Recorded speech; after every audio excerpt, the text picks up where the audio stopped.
Dear students, तो आज आप लोग अल्टरनेटिंग करंट का लेक्चर नंबर 4 पढ़ने वाले हैं। पिछले लेक्चर में हमने आपको बताया था एलआर सर्किट, आरसी सर्किट और एलसी सर्किट के बारे में। आज हम लोग पढ़ेंगे एलसी सर्किट का ओसिलेशन और एलसीआर सर्किट।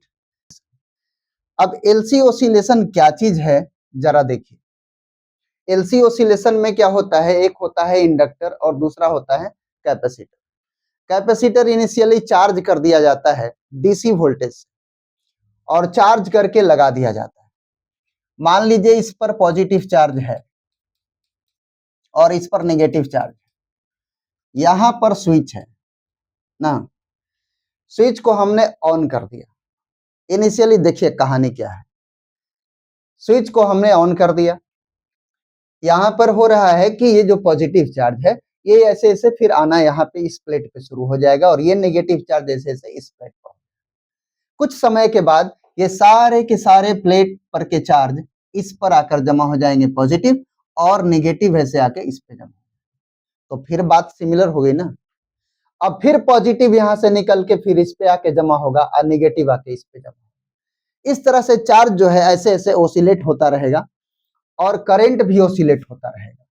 अब इस ओसिलेशन का एक डिफरेंशियल इक्वेशन बनता है और ये इक्वेशन एसएचएम से रिलेट करता है। देखिए लिखा क्या है यहां पर, in AC circuit containing an inductor. AC circuit जो इंडक्टर कंटेन कर रहा है, AC circuit containing an inductor L, capacitor C, initially charge, शुरू बार में चार्ज रहेगा। कौन रहेगा charge? Capacitor. With no AC source, इसमें कोई एसी सोर्स नहीं रहेगा और कोई रजिस्टर भी नहीं रहेगा, और कोई रजिस्टर भी नहीं रहेगा। Exhibits free oscillations. इस केस में फ्री ओसिलेशन होता है। चार्ज इधर आएगा फिर इधर जाएगा, पॉजिटिव इधर आएगा नेगेटिव इधर जाएगा, माने इस तरह से होता रहेगा। एक के बारे में बात कीजिए, या तो पॉजिटिव चार्ज की बात कीजिए या फिर नेगेटिव चार्ज की बात कीजिए। अगर पॉजिटिव चार्ज की बात हम इसलिए कर रहे हैं क्योंकि पॉजिटिव चार्ज का फ्लो हमको करंट का डायरेक्शन दिखाता है। तो हम ये भी कह सकते हैं कि एक बार करंट ऐसे फ्लो करेगा, एक बार करंट ऐसे करेगा, फिर ऐसे करेगा, फिर ऐसे, इस तरह होता रहता है। लेकिन रियलिटी में अगर सोचा जाए ना तो ये हो नहीं सकता है, कंटिन्यूटी इसकी नहीं चलेगी। जैसे कि हम लोग बोलते हैं ना कि देखो भाई, ये एक सरफेस है, ये एक बॉडी है, इस पर कोई आदमी इसको खींच रहा है पकड़कर, ये फ्रिक्शनलेस है। ऐसा पॉसिबल नहीं है अभी तक कि कोई अभी फ्रिक्शनलेस सरफेस बना हो। तो उसी तरह कोई ऐसा भी सर्किट नहीं है जो विदाउट रेजिस्टेंस बना हो।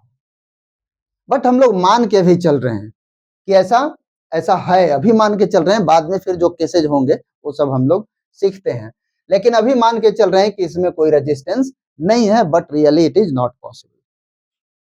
ठीक है, तो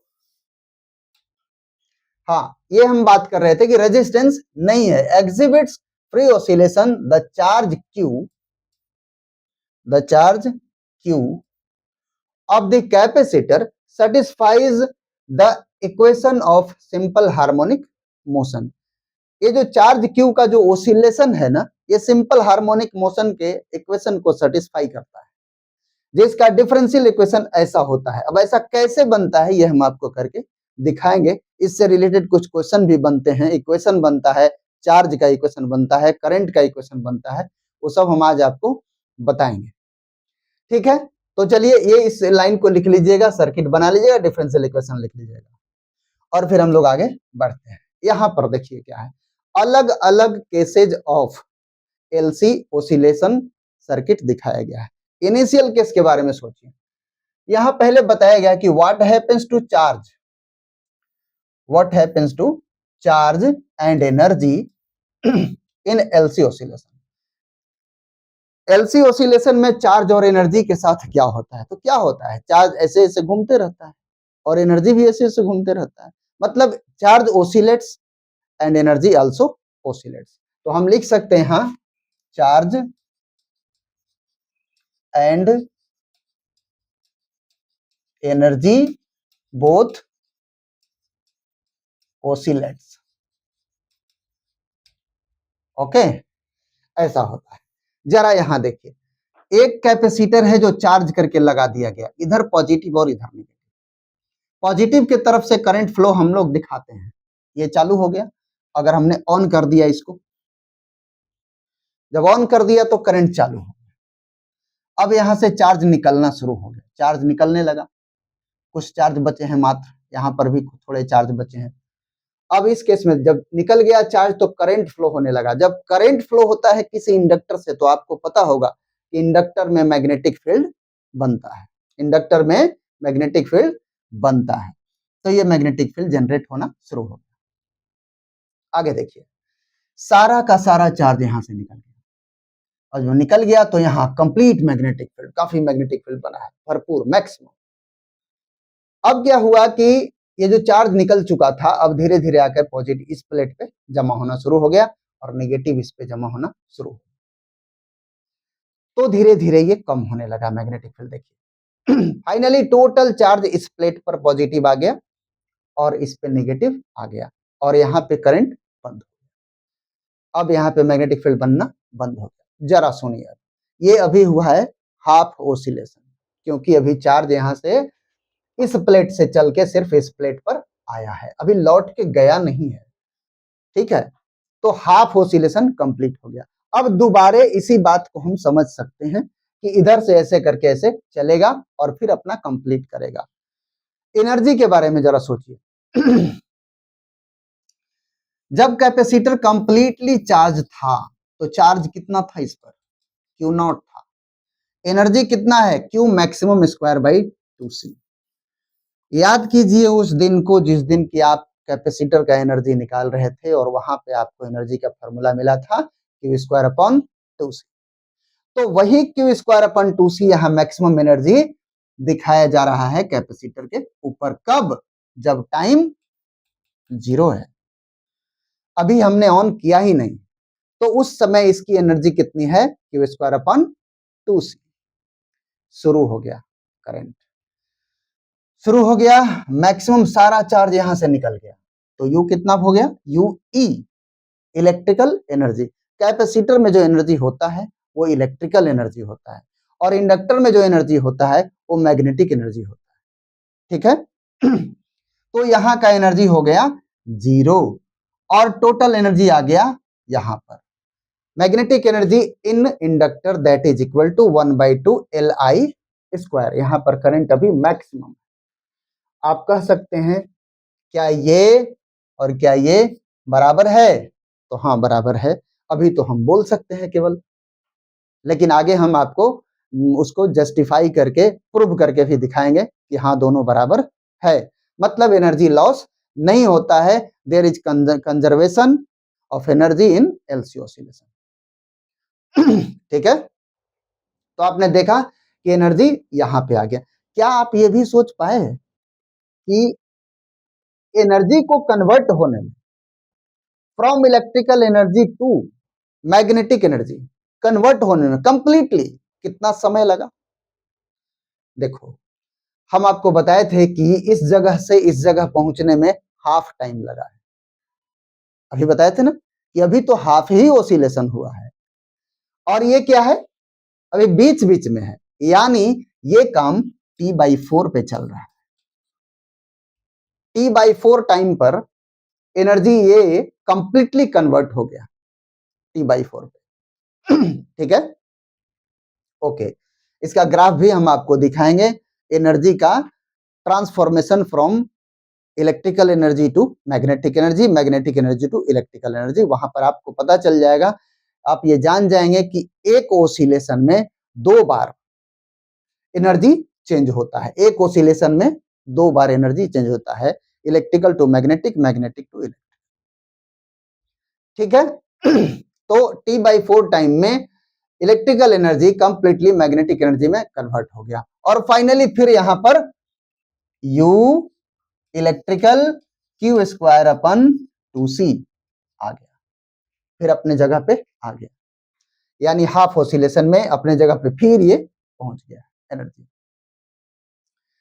ओके, अब हम लोग चलते हैं अगले टॉपिक पे। ये बात हम लोग समझ लिए, अभी हम यहाँ पे देख लिए यहाँ चार्ज कैसे ओसिलेट करता है, और इस प्लेट से उस प्लेट पर जाके जमा हो जाता है। इलेक्ट्रिकल एनर्जी मैग्नेटिक एनर्जी में, मैग्नेटिक एनर्जी फिर इलेक्ट्रिकल एनर्जी में कन्वर्ट होता है। चलिए अगले टॉपिक पे आइए, देखिए क्या है। So that oscillation of charge in LC circuit is similar to SHM. अब हम लोग जगह पे आ गए कि भाई ठीक है, वहां पे तो चर्चा हुई, ये एसएचएम जैसा बिहेव करता है, डिफरेंशियल इक्वेशन जो इसका बनता है वो एसएचएम से रिलेट करता है, तो जरा दिखाइए तो बनाकर कि कैसे होता है। तो ठीक है, चलिए शुरू हो जाए हम लोग। एक बना ले हम लोग सर्किट एलसी ओसिलेशन का, और इसको ऑन कर दें। ऑन कर दिए बिना पहले चार्ज दिखाए हैं, कोई बात नहीं, आप समझ जाएंगे सब।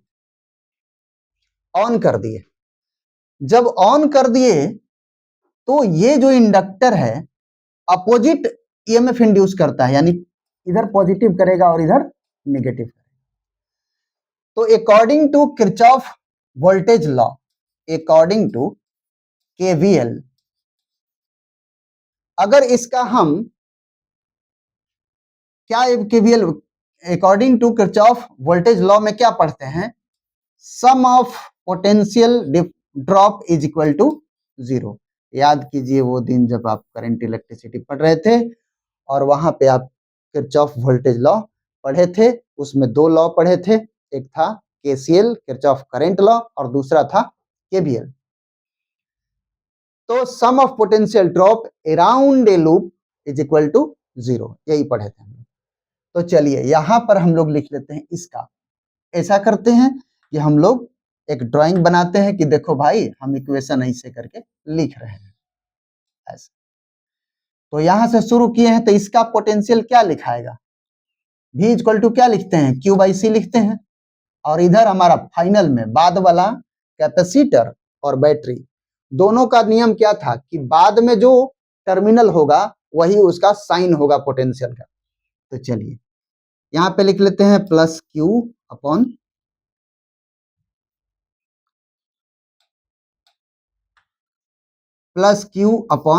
C minus L DI upon DT, यही है ना ईएमएफ। इंडक्टर के क्रॉस जो ईएमएफ बना लास्ट में माइनस आया ना, तो minus L DI by DT is equal to क्या लिखना चाहिए, 0। हमने बोला ना कि लास्ट में जो साइन आता है वही लिखते हैं पोटेंशियल डिफरेंस में, ठीक। हाँ ठीक है, अच्छा है। तो देखिए अब यहाँ DI अपन DT, एक बात को ध्यान रखना है, I इक्वल टू क्या होता है, DQ अपॉन DT होता है। लेकिन यहां पर चार्ज जो है घट रहा है धीरे धीरे, यहां से निकलते जा रहा है, इसलिए हम यहाँ माइनस DQ अपॉन DT रखेंगे, ऐसा लिखेंगे।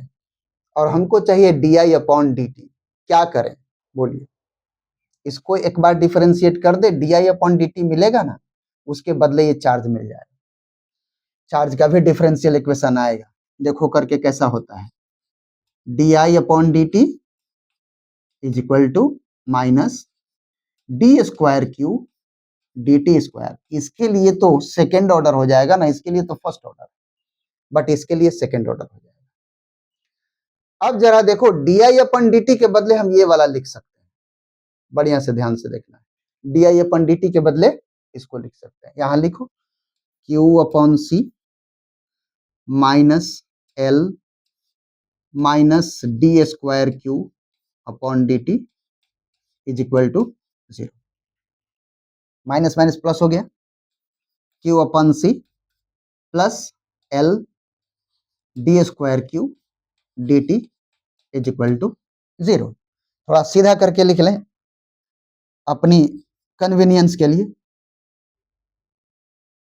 D²Q upon DT L plus Q upon C is equal to 0। L को यहां से कॉमन लेने के लिए क्या करेंगे, यहां पर एक L मल्टीप्लाई कर दो और एक L यहां पर भी कर दो। और अब आप लिखो यहां के बाद क्या लिखेंगे आप, L को कॉमन ले लीजिए यहां से, कॉमन लेके इधर दे दीजिएगा तो 0 हो जाएगा, तो बच जाएगा यहाँ पर D square Q D T square plus Q 1/LC Q is equal to 0। यही हो गया हमारा डिफरेंशियल इक्वेशन। अब ये डिफरेंशियल इक्वेशन हम लोग को बताना था कि बताइए so that oscillation of charge in LC circuit is similar to SHM। तो डिफरेंशियल इक्वेशन ऑफ SHM पर जरा ध्यान दें हम।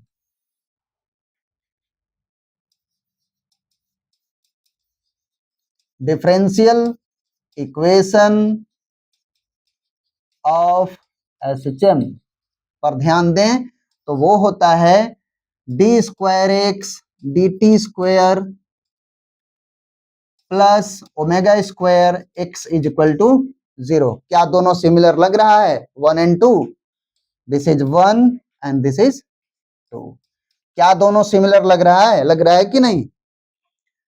घटना के अनुसार भी हम लोगों ने देखा कि चार्ज ओसिलेट कर रहा है, और एसएचएम में भी हम लोग जानते हैं कि पार्टिकल ओसिलेट करता है। घटना भी सिमिलर लग रहा है और इक्वेशन भी हमारा सिमिलर है। फर्क क्या है? फर्क यह है कि इक्वेशन इसका जब लिखेंगे चार्ज का, इसका चार्ज का इक्वेशन लिखेंगे, इसका लिख लेते हैं पहले। इसका कैसे इक्वेशन होता था एसएचएम का? भूल गए होंगे? नहीं, कुछ लोग तो भूले नहीं होंगे। अगर नहीं भूले होंगे तो अच्छी बात है, जो भूल गए होंगे वो याद कर लेंगे। ये डिफरेंशियल इक्वेशन ऑफ एसएचएम है और इसका इक्वेशन कैसे लिखाएगा? x is equal to X naught sine omega T plus phi. ये हो गया equation of SHM of particle. ये हो गया एम्पलीट्यूड, ये एम्पलीट्यूड हो गया।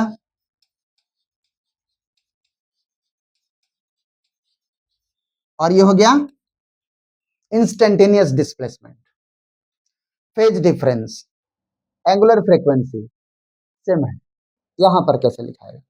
यहां पर चार्ज का इक्वेशन क्या हो जाएगा फिर? Q इज इक्वल टू, देखो x के जगह पर इन है x हमारा, x के जगह पे हमने ऐसे लिखा तो ये Q है, Q के जगह पे लिखेंगे Q naught sine omega T plus five. ये हो गया equation of oscillation of charge और ये equation of oscillation of particle. तो ये दोनों ही तरह से डिफरेंशियल इक्वेशन ही प्रूव कर देता है कि हाँ ये घटना भी एसएचएम के जैसा है।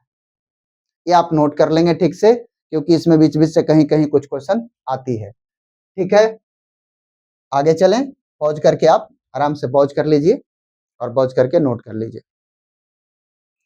अगले केस में देखिए क्या बोला जा रहा है। यहां बोला जा रहा है equation of charge and energy. अच्छा, इक्वेशन ऑफ चार्ज तो हम लोग अभी देखे थे ना, इक्वेशन ऑफ चार्ज तो हम लोग देख लिए थे। जरा बैक आकर के एक काम यहां और कर लेते हैं। देखिए इक्वेशन ऑफ चार्ज यही हमारा मिला हुआ है ना। इक्वेशन ऑफ चार्ज तो हो गया, यहां पे आके जरा देख लें हम लोग, फिर से लिख लेते हैं जब पूछा है तो। इक्वेशन ऑफ चार्ज हो गया Q is equal to Q naught sine omega T plus five. ये हमारा वहां से लिए हैं, जरा ध्यान दीजिएगा, लेकिन इसको और थोड़ा हम लोग ठीक कर लेते हैं। क्या ठीक करते हैं जरा देखिए। At t is equal to 0, घटना पे आ जाइए, come to the incident. Time जब 0 था, जब हमने यहां पे की को ऑन करने वाले थे, उस वक्त चार्ज यहां पर कितना था? चार्ज जो था वो मैक्सिमम था, Q नॉट था। At t equal to 0, Q equal to Q naught. कुछ कंडीशन घटनाओं से लिए जाते हैं, कुछ कंडीशन इक्वेशन से लिए जाते हैं। यहां घटना क्या बता रहा है कि जब हम स्विच ऑन करने वाले थे कि चल भाई चार्ज अब फ्लो करो, उस वक्त चार्ज तो कंप्लीट था ना। यहाँ ये time t equal to 0 then Q equal to Q naught. On this basis condition we will come here Q naught is equal to Q naught, हम टाइम 0 डालने वाले हैं, इसलिए यहां हमको क्यू नॉट डालना पड़ेगा। साइन ओमेगा इंटू 0 प्लस 5, अब ये क्यू नॉट कैंसिल कर ले, 1 आएगा। साइन 5, यहां पे क्या लिखें, क्या लिख सकते हैं, पाई अपन 2 साइन 5। बोलो 5 के बदले क्या आया, पाई बाई 2 आया। तो क्या इस इक्वेशन को हम ऐसे लिखें, Q equal to Q naught sine omega T plus pi by 2। क्या एक बार और अच्छा से लिख लें, Q naught cos omega T. यही आ गया हमारा equation of SHM of charge particle. मतलब अब हमारा टाइम के अनुसार चार्ज पता तो चलते रहेगा कि इस पे चार्ज कितना बचा। अगर टाइम 0 डाल देते हैं तो कंप्लीट चार्ज, ठीक है। अलग अलग टाइम पे अलग अलग charge present on the capacitor हम लोग फाइंड कर सकते हैं। ये हो गया चार्ज का इक्वेशन, जो यहाँ पे बात आई equation of charge. Equation of charge हो गया, लेकिन फिर इसने पूछा है इक्वेशन ऑफ एनर्जी। अब एनर्जी जो होगा वो दो टाइप का होगा ना, एक तो इलेक्ट्रिकल एनर्जी होगा, एक मैग्नेटिक एनर्जी होगा, तो दोनों ही पढ़ लेते हैं। तो अगर इलेक्ट्रिकल एनर्जी की बात करता है, इक्वेशन ऑफ इलेक्ट्रिकल एनर्जी क्या होता है, U E equal to Q square upon 2c। मतलब क्यू के बदले क्या लिखेंगे, क्या इसको लिख दें, तो ये इंस्टेंटेनियस इक्वेशन हो जाएगा टाइम डिपेंडिंग, और नहीं तो टोटल हो जाएगा, हम क्यू नॉट कर देंगे तो मैक्सिमम एनर्जी हो जाएगा। और क्यू नॉट नहीं करके अगर हम ऐसा रखने दें तो हमको ये आगे बढ़ा देना चाहिए। क्या करना चाहिए, Q not square cos square omega T upon 2c। ये हो गया इलेक्ट्रिकल एनर्जी का इक्वेशन, फार्मूला भी कह सकते हैं इसको, ठीक है। ये देख लिया आपने। अब आप देखिए मैग्नेटिक एनर्जी का equation of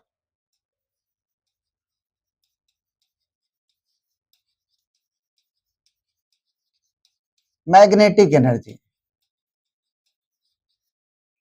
equation of magnetic energy के लिए क्या आपको याद है कि इंडक्टर में स्टोर होने वाला एनर्जी का फॉर्मूला क्या है, याद है, पढ़े होंगे आप, उसमें क्या नाम है, इलेक्ट्रोमैग्नेटिक इंडक्शन, या फिर हो सकता है, हाँ वहां पढ़ना तो जरूरी है, हो सकता है वहां पढ़े होंगे आप।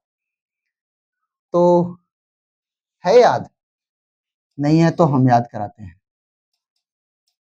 1/2 Li स्क्वायर, 1/2 Li स्क्वायर। अब यहाँ I की जरूरी पड़ेगी, और I हम लोग के पास है नहीं अभी, तो I के लिए क्या करना होगा, तो I के लिए आप ऐसा कीजिए, इसको डिफरेंशिएट कर लिया जाए, करंट निकल आएगा। देखो जरा, since Q equal to Q naught cos omega T D Q upon D T, Q naught minus sine omega T omega. समझ में आ रही है बात, ये हो गया डिफरेंशिएशन। एक बात और ध्यान थोड़ा देना पड़ेगा आपको, अभी हम लोग since I is equal to पढ़े थे minus D Q by D T, तो क्या हम लिखें D Q by D T के बदले माइनस आई, चलेगा ना। तो इस D Q by D T अब यहाँ पे आ जाइए, और इसके बदले लिख लीजिए minus I Q not omega, ये वाला ओमेगा,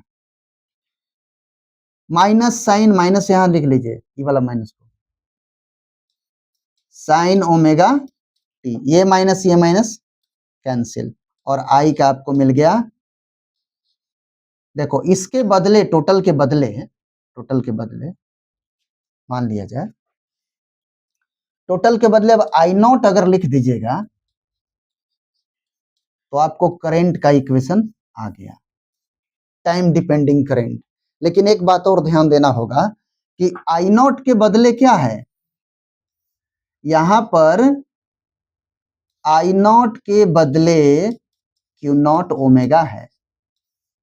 बड़ा इंपॉर्टेंट फॉर्मूला है, छोटी सी है लेकिन बड़ा इंपॉर्टेंट है, छोटी सी है लेकिन बड़ा इंपॉर्टेंट है। यहां पर आई नॉट पीछे वाला जैसा नहीं था कि E naught by XL Z X C R ऐसा करके नहीं है। यहां पर बड़ा सावधानी से समझने वाली बात है कि इस केस में एलसी ओसिलेशन में जो करंट का इक्वेशन है वो I equal to I not sine omega T है, जहां पर आई नॉट का वैल्यू क्यू नॉट ओमेगा है। ठीक है, ये ध्यान रखने वाली बात है। ये आपका निकल गया इतना। एक चीज और हम लोग को ध्यान देना चाहिए था पीछे वाला में आते हैं, जरा ध्यान दीजिएगा आप।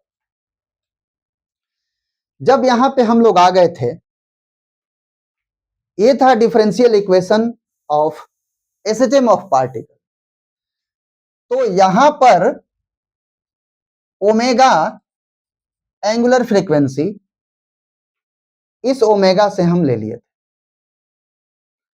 लेकिन यहां पर ओमेगा जो लिए वो कहां से आया, ये कहां से आया, इसका वैल्यू क्या हो सकता है? तो इसका वैल्यू देखो ध्यान से, इस इक्वेशन और इस इक्वेशन में इक्वेट करके देखो। इस इक्वेशन में इक्वेशन नंबर 2, इक्वेशन नंबर 1, इसमें जरा इक्वेट करके आप देखते हो तो आपको दिखेगा कि omega square is equal to 1/LC लिखा हुआ है। Omega square is equal to 1/LC लिखा हुआ है, इसलिए आप इसको omega square is equal to 1/LC लिख सकते हैं, या omega is equal to 1/√LC लिख सकते हैं। सवाल पूछेगा कि इस एसएचएम में एंगुलर फ्रीक्वेंसी बताइए जब इंडक्टर इतना लगा हुआ है, कैपेसिटर इतना लगा हुआ है। सवाल पूछा जा सकता है कि एक हमारे पास सर्किट है, एक हमारे पास सर्किट है, एलसी सर्किट है, उसमें कैपेसिटर ये लगा हुआ है, उसमें इंडक्टर ये लगा हुआ है, और इसमें हमने स्विच को ऑन कर दिया, चार्ज फ्लो होने लगा, तो फ्लो होने लगा तो इसका फ्रीक्वेंसी बताइए। तो आपके पास फ्रीक्वेंसी मिल गया, एल और सी दोनों रूट में रख दीजिए, कैलकुलेशन कर लीजिए और एंगुलर फ्रीक्वेंसी आपका निकल गया। ये वेरी वेरी इंपॉर्टेंट, बहुत इंपॉर्टेंट ये फॉर्मूला है, आप इसको दिमाग में एकदम जमा लीजिए, क्योंकि ये बहुत सवाल इस पे पूछा जाता है। ठीक है, आगे देखिए, यहां तक पहुंच गए हम लोग। करंट का इक्वेशन आ गया, करंट का मैक्सिमम आई नॉट का वैल्यू भी क्यू नॉट ओमेगा, ये दो फॉर्मूला को ध्यान रखना है। I not equal to Q not omega. यहां तक आ गए, आप इसको पॉज करके नोट कर लीजिए,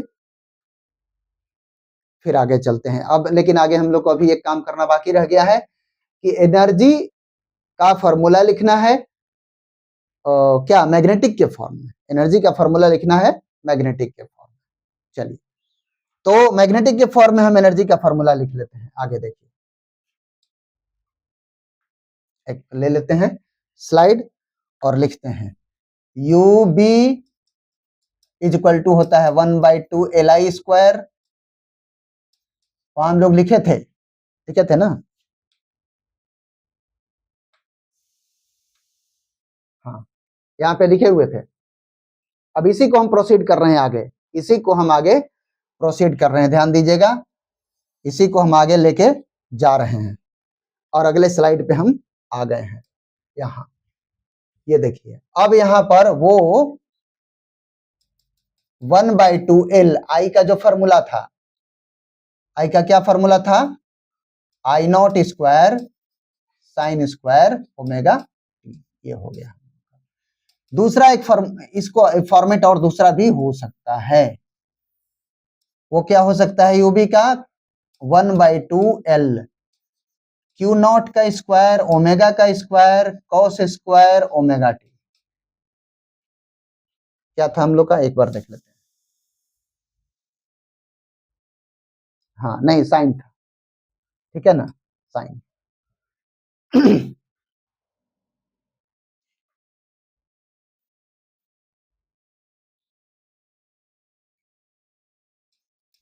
साइन स्क्वायर ओमेगा टी, ये हो गया हम लोग का एनर्जी का मैग्नेटिक फील्ड के फॉर्म में, मैग्नेटिक एनर्जी का फॉर्मूला हो गया। यानी दोनों हम लोग पढ़ लिए, इलेक्ट्रिक फॉर्म में एनर्जी और मैग्नेटिक फॉर्म में एनर्जी, ठीक है।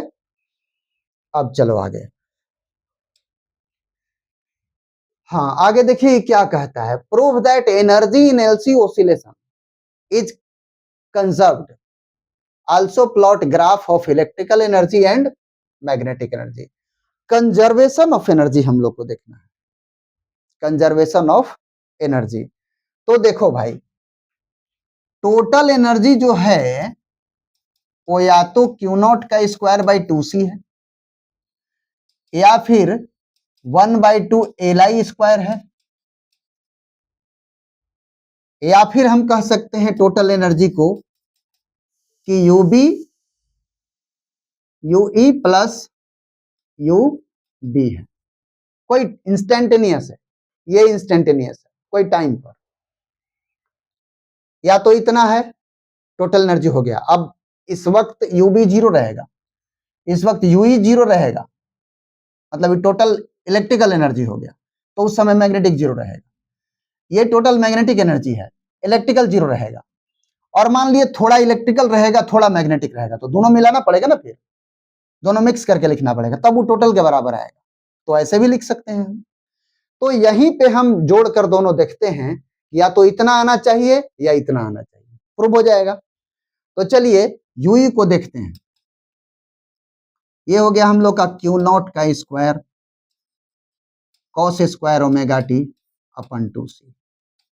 यूबी हो जाता है, हम लोग अभी लिखे थे ना, 1/2L Q not square omega square sine square omega T. यही था हम लोग के पास। एक बात और हम लोग को याद है ना कि ओमेगा के बदले होता है 1/√LC, तो ओमेगा के बदले हम लोग यहाँ इसका वैल्यू पुट कर देते हैं। और देखिए क्या लिखते हैं, क्यू नॉट का square cos square omega T upon 2c 1/2L Q not square, इसके बदले लिख देंगे 1/LC, है ना। स्क्वायर रहेगा नहीं, स्क्वायर अगर रहेगा तो 1/√LC ही तो होगा। एल एल क्या हुआ, कट गया। और ये लिखना होगा हमको sign square omega T. L L cut गया, बचा क्या अब हम लोग को, यहां पर से क्यू नॉट का स्क्वायर 2c हम लोग सब जगह से कॉमन ले लेते हैं। अंदर क्या बचा, cos square omega T sign square omega T. Answer क्या मिल गया, क्यू नॉट का स्क्वायर अपन 2c। आ गया ना टोटल एनर्जी हम लोग का, किसके बराबर आ गया, इसके बराबर। इसके बराबर भी ला सकते हैं, इसको कन्वर्ट कर देते तो इसके इसमें कंबाइन हो जाता, तो इसके बराबर भी हो जाता। मतलब हम लोग ने क्या किया, प्रूव कर लिया कि sum of energy is equal to zero, sum of total energy is equal to zero in LC, sorry, sum of total energy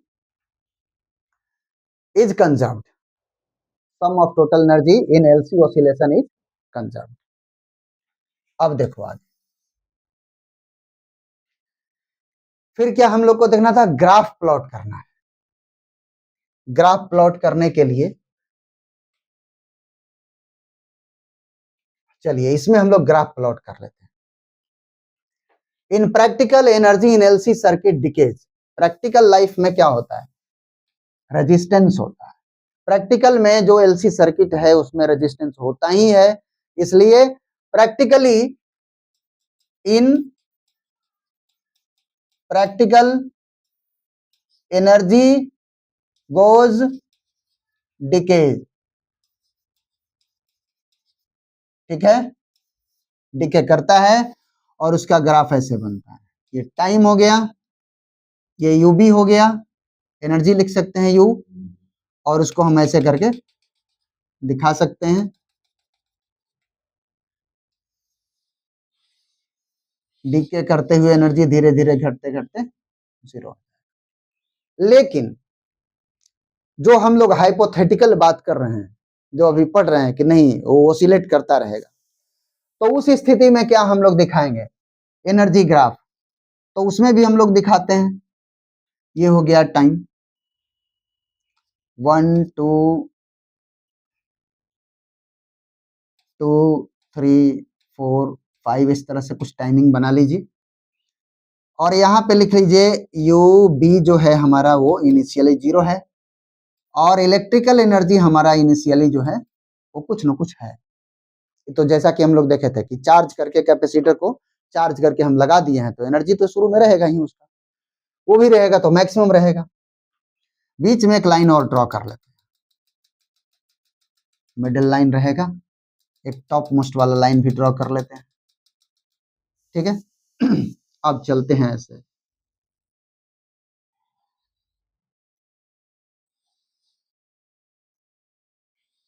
ऐसे,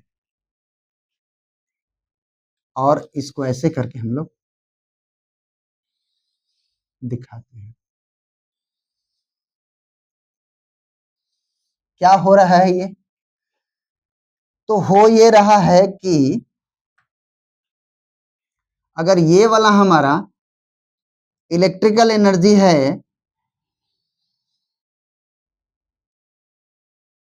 ड्राइंग इसका ग्रीन से बनाते रहे, अलग कलर का रहेगा, आपके पल्ले पड़ सकता है आसानी से। ओके, देखिए ग्रीन वाला ये हो गया हम लोग का इलेक्ट्रिकल एनर्जी।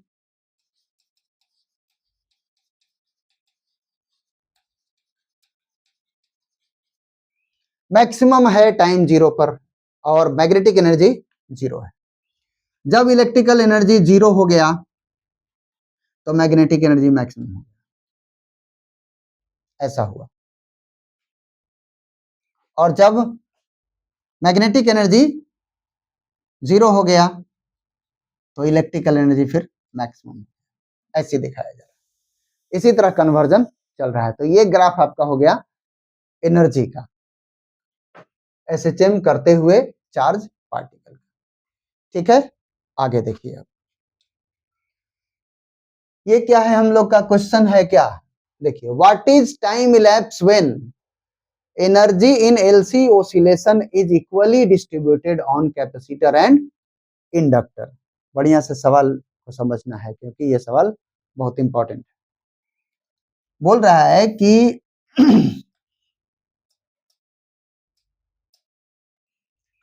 ये हो गया कैपेसिटर और ये हो गया इंडक्टर है, ऐसा। ये इंडक्टर है, ये कैपेसिटर। बोल रहा है टाइम बताइए कितने समय के बाद, मैंने स्टार्ट करने के कितने समय के बाद एनर्जी आधा आधा दोनों पे रहेगा। मतलब मान लो इस पर अगर 20 जूल एनर्जी था, तो 20 जूल इस पर जब मतलब चल दिया वहां से, तो 10 जूल इस पर हो जाएगा और 10 जूल इस पर हो जाएगा। मतलब आधा आधा होने में समय कितना लगेगा। तो देखो एक्चुअली क्या है कि एनर्जी को हम लोग लिखते कैसे हैं, कैपेसिटर की एनर्जी को क्या लिखते हैं, Q not square upon 2c cos square omega T, ऐसा होता है। अब बोल रहा है कितने समय के बाद आधा हो जाएगा। तो जो एनर्जी का फॉर्मूला है इसमें हम इधर क्या करेंगे, हाफ कर देंगे। यू नॉट अगले बार में क्या करेंगे, क्यू नॉट का स्क्वायर अपन 2c और इसको कर देंगे हाफ। उसके लिए समय क्या होगा, उसके लिए समय हो जाएगा हमारा ये टी टाइम में मान लीजिए ये जो एनर्जी यही मैक्सिमम है ना, उसका आधा हमने यहां लिख दिया। कितने समय के बाद, बात एक ही हुआ, या तो इस पर आधा बचे या आधा आधा बट जाए, एक ही बात हुआ ना। ऐसा थोड़े है कि यहाँ की एनर्जी कहीं चला गया दूसरे जगह दूसरा देश में, ऐसा नहीं होगा।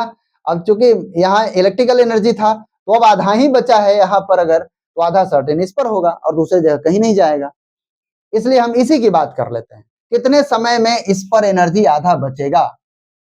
तो उसके लिए टाइम हमने लिया टी और इस जगह एनर्जी के लिए डाल दिया हमने मैक्सिमम का आधा। इसको कट कर लो, 1/2 हो गया, cos स्क्वायर ओमेगा टी हो गया। इसको इधर कर लिया जाए तो 1/√2 हो जाएगा, cos ओमेगा टी हो जाएगा। ठीक है, अब इसमें क्या किया जाए, इक्वेट कर लेते हैं। तो इक्वेट करेंगे तो हो जाएगा cos π/4 equal to cos omega T, और फिर कर लेंगे हम लोग तो क्या मिल जाएगा, ओमेगा टी के बदले मिल जाएगा π/4 2π/टी, टी 1/π/4 ना, π/4,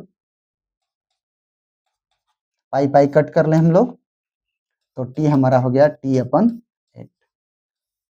यानी 1/8 second of complete time period में एनर्जी दोनों पर इक्वल इक्वल डिस्ट्रीब्यूटेड रहेगा। ठीक है, ओके, आगे देखो। ये देखिए जेईई मेन 2022 29 जुलाई इवनिंग शिफ्ट में ये क्वेश्चन आया। क्या आया है देखिए, a capacitor of capacitance 500 microfarad is charge. Capacitance कितना है, 500 microfarad is charge completely using DC supply. यही तो हम लोग कर रहे था, डीसी सप्लाई से हम लोग कैपेसिटर को चार्ज कर लेते हैं, फिर उसको इंडक्टर के साथ जोड़ देते हैं। 100 volt, it is now connected to an inductor of inductance 50 millihenry form an AC circuit. एकदम सही बात, इतना तक तो जान ही रहे हैं। द मैक्सिमम करंट, अब देखो ध्यान से, मैक्सिमम करंट के लिए अभी हम लोगों ने आपको बताया था कि आई नॉट के लिए फॉर्मूला हमारा है यही है। मैं आपको उस समय भी हिंट किया था कि ये इंपॉर्टेंट फॉर्मूला है, इसलिए आई नॉट बताना, मैक्सिमम करंट बताना है तो I not equal to Q not omega हम लोग अभी डिराइव किए थे ना। देखो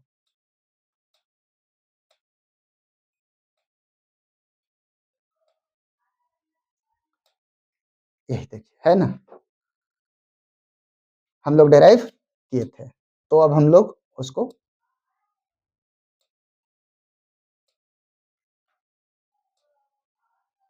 ठीक है। तो अब हम लोग देखते हैं क्यू नॉट, क्यू नॉट कैसे निकलेगा, Q naught equal to CV होता है, तो यहां हम लोग को लिखना चाहिए आई नॉट इक्वल टू CV और ओमेगा के बदले लिख लेंगे √LC, और फिर क्या कर लेंगे, भी बाहर ले लेते हैं C²/LC। क्या किया हमने, थोड़ा कैलकुलेशन को छोटा करने के लिए काट कूट के निकाल दे, छोटा सा बचेगा बाद में वैल्यू डाल के निकाल लेंगे। ठीक है, C और C को कट कर लेते हैं, V equal to √C/L। C कितना है, आई नॉट हमारा हो जाएगा, V कितना लिख दिया जाए 100 और √C कितना लिखना है, C है हम लोग के पास 50 मिली, एक मिनट, C हम लोग के पास ये है ना 500 इंटू 10⁻⁻6, 50 इंटू 10⁻⁻3, कट लें हम लोग इसको 10⁻⁻3 आ जाएगा, इससे इसको काट लें तो 10 आ जाएगा, √, इसका काम करेंगे तो 10⁻2 हो जाएगा, और बाहर में 100 है, बाहर निकलेगा 100 इंटू 10⁻1 हो जाएगा, यानी 10 एम्पियर। ये बन गया, बस मैथमेटिकल सॉल्यूशन था और फॉर्मूला फॉलो करना था। ओके, आगे देखिए आगे हम लोग को 10 नेक्स्ट देखिए क्वेश्चन, वो भी 2023 में ही है, जनवरी मॉर्निंग शिफ्ट का है। इसमें क्या बोल रहा है देखिए, N LC oscillator, in an LC oscillator if value of inductance and capacitance become twice and it times. इसका मतलब एल हमारा एल है, बट एल डैश नया एल जो हो रहा है 2 टाइम्स, और कैपेसिटेंस कितना बोला 8 times. Value of inductance twice हो जाएगा, कैपेसिटेंस 8 टाइम्स हो जाएगा, एल डैश 12 हो जाएगा और सी डैश 2c हो जाएगा। तो नया फ्रीक्वेंसी क्या होगा? तो बोल रहा है frequency of oscillator becomes x times its initial frequency omega naught. Then x का वैल्यू क्या होगा? x का वैल्यू क्या होगा ये बताना है। x टाइम्स हो जा रहा है, तो पहले जो ओमेगा हमारा था वो तो था 1/√LC।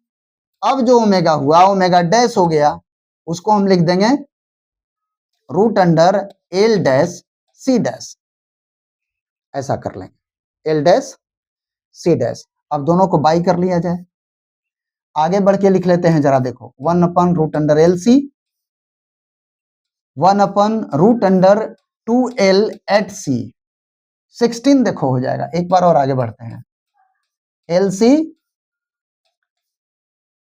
1/√16 LC क्या निकलेगा हम लोग का? 16 के बदले बाहर आ जाएगा 4, बाहर आ जाएगा 4। तो अब हम लोग यहां देखते हैं ओमेगा डैश इक्वल टू 4, यानी ओमेगा डैश हमको मिल गया ω/4। ये आ गया हम लोग का आंसर, यानी 1/4 टाइम्स आ गया। इजी सवाल था ये। ओके आगे देखो, ठीक है। एलसीआर सर्किट में तो हम लोग देख ही रहे, इंडक्टर लगा है, कैपेसिटर लगा है और रजिस्टर लगा है। और हम लोग ये भी जानते हैं कि जो सोर्स लगा है, सोर्स, इस सोर्स का जो ईएमएफ होता है वो हम लोग को ऑलरेडी नोन है, E naught sine omega T. तो हम लोग यहां लिख लेते हैं E equal to E naught sine omega T. ये हो गया आपका सोर्स का ईएमएफ। चलो भाई ठीक। रजिस्टर में करंट का एंगल और वोल्टेज का एंगल दोनों बराबर होता है, एक ही होता है, ये पता ही। इसके बाद आते हैं कैपेसिटर में। कैपेसिटर में करंट आगे होता है और वोल्टेज पीछे होता है π/2 से, ये भी पता है।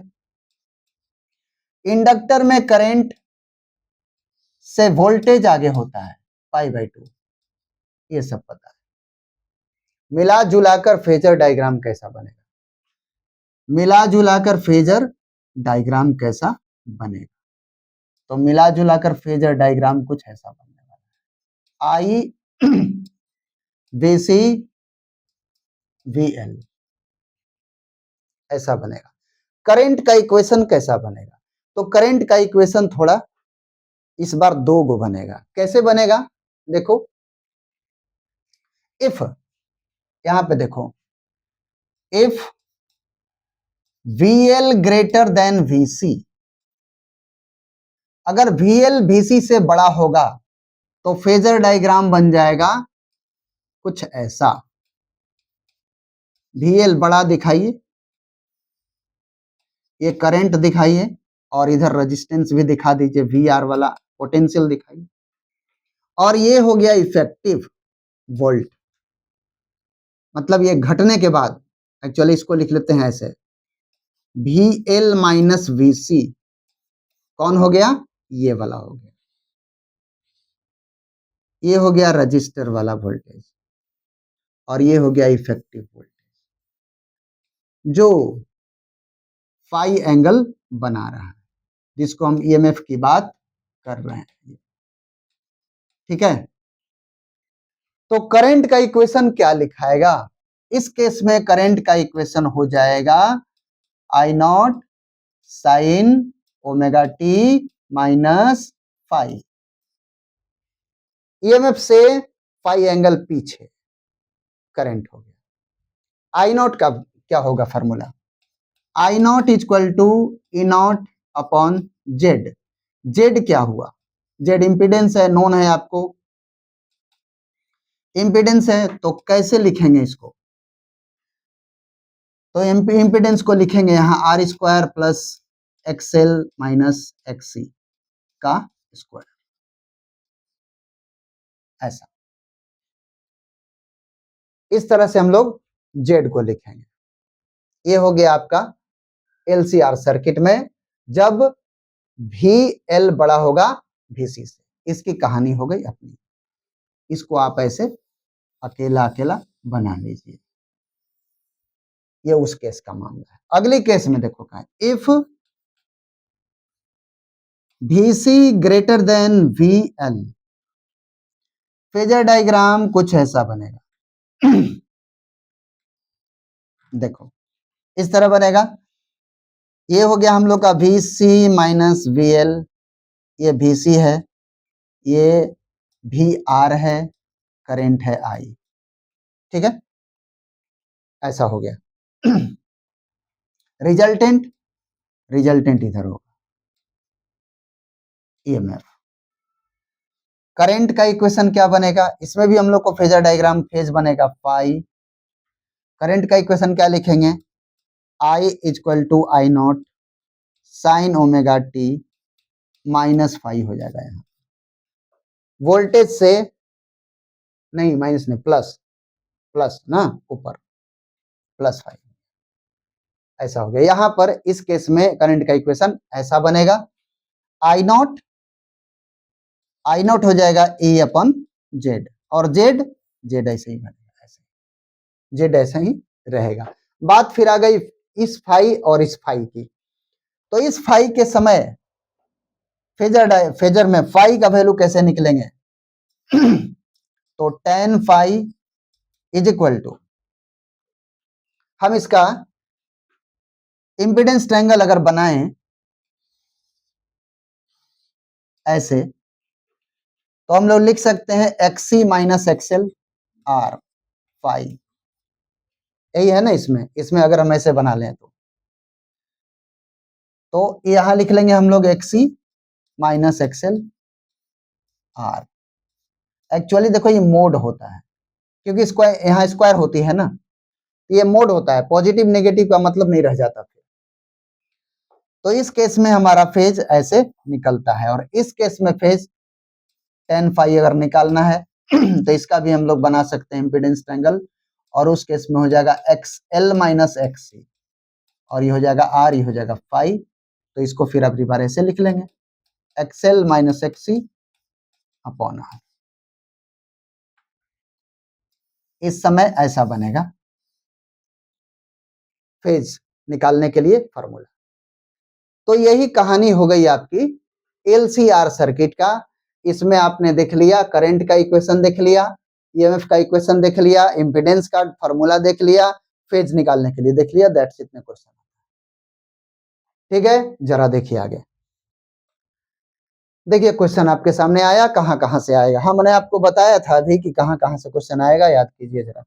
या तो आपको जेड निकालने के लिए बोलेगा, जेड तो बार बार बोलेगा, इसलिए इसको आप बढ़िया से ध्यान रखिए कि ये बड़ा इंपॉर्टेंट फॉर्मूला है, इसको आपको याद रखना होगा। जेड निकालने के लिए आ सकता है, फेज निकालने के लिए भी आ सकता है, फेजर डायग्राम से ऐसे निकाल लेंगे, और इसमें भी आ सकता है करंट के लिए ऐसे। ये करंट का इक्वेशन है, ये सब तो आपको पहले से भी नोन है, ठीक है। तो आगे देखिए, a series LCR circuit consist of R equal to इतना, एल इक्वल टू इतना, एक्सएल, एक्सएल निकालो कह के दिया हुआ है, बड़ा आसान है। मतलब रेजिस्टेंस दिया हुआ है, इंडक्टिव रिएक्टेंस दिया हुआ है, कैपेसिटिव रिएक्टेंस दिया हुआ है। द इनपुट वोल्टेज इतना है, इनपुट वोल्टेज 2500 है। The amplitude of current, amplitude of current in the circuit बताना है। क्या बताना है? एम्पलीट्यूड ऑफ करंट बताना। मतलब क्या होता है? मतलब होता है आई नॉट, आई नॉट बताना है, ठीक है।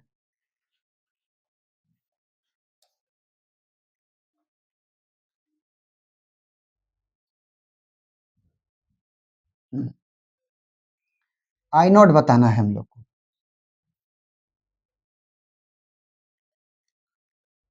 आई नॉट कैसे निकलेगा?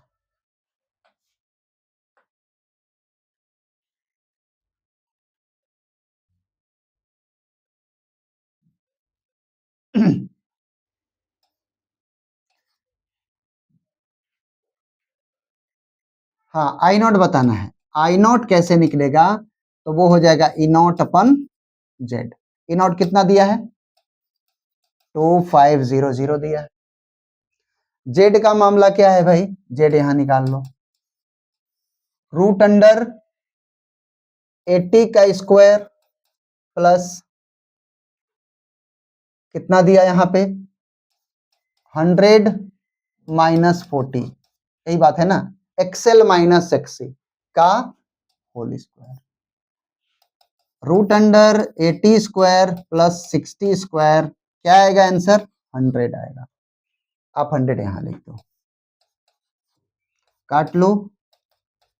एम्पलीट्यूड मिल गया, करंट का एम्पलीट्यूड मिल गया 225। आई नो, यही क्वेश्चन के आंसर था ना? कब आया है? 23 ऑनलाइन 31 जनवरी इवनिंग से।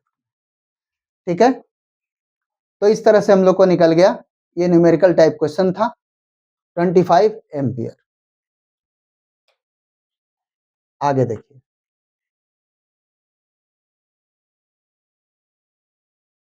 हाँ ये देखिए क्वेश्चन है। अब इसको हम लोग कैसे बनाएंगे? N AC source is connected in given series LCR circuit, the RMS potential difference across the capacitor is capacitor of 20 microfarad. जब आरएमएस पोटेंशियल डिफरेंस बताना है, मतलब बताना है कि हमको चाहिए पोटेंशियल अक्रॉस कैपेसिटर, कैसे निकलेगा? आई एक्स सी। एक्स सी निकालना होगा हमको। एक्स सी कितना होगा? 1/ओमेगा सी। 1/ओमेगा कितना है? 100। सी कितना है? सी हम लोग को दिया हुआ है 20 microfarad. 20 10 to power 6 10 to power 3 हो जाएगा बाई 2, 500 मिल जाएगा। ध्यान दे रहे हैं आप लोग ना? ये 2 जीरो और 1 जीरो इसके साथ काट लिए तो ऊपर में 3 बच गया, 3 बच गया और नीचे 2 बच गया, तो 500 आ गया। एक से हमको मिल गया 500। अब आई हमको चाहिए, आई भी चाहिए और सी भी चाहिए। एक्सी तो मिल गया, आई के लिए क्या करेंगे? आई के लिए फिर हमको एक्सेल भी निकालना पड़ेगा। एक्सेल निकालिए। ये थोड़ा लेंदी, इस सब में क्वेश्चन थोड़ा लेंदी हो जाता है, इसको थोड़ा कैलकुलेशन करना पड़ेगा आपको। ओमेगा एल होता है, ओमेगा कितना है दिया हुआ? 100। एल कितना दिया हुआ है? 1, यानी आ गया 100 ओम। एक्स निकल गया, एक्सएल निकल गया, आर दिया हुआ है। जेड निकालिए। जेड कितना आएगा? 300 का स्क्वायर प्लस 500 माइनस 100। देखिए 500 माइनस 100 का स्क्वायर, रूट अंडर 300 का स्क्वायर प्लस 400 का स्क्वायर, आंसर क्या आ जाएगा? 500 आ जाएगा।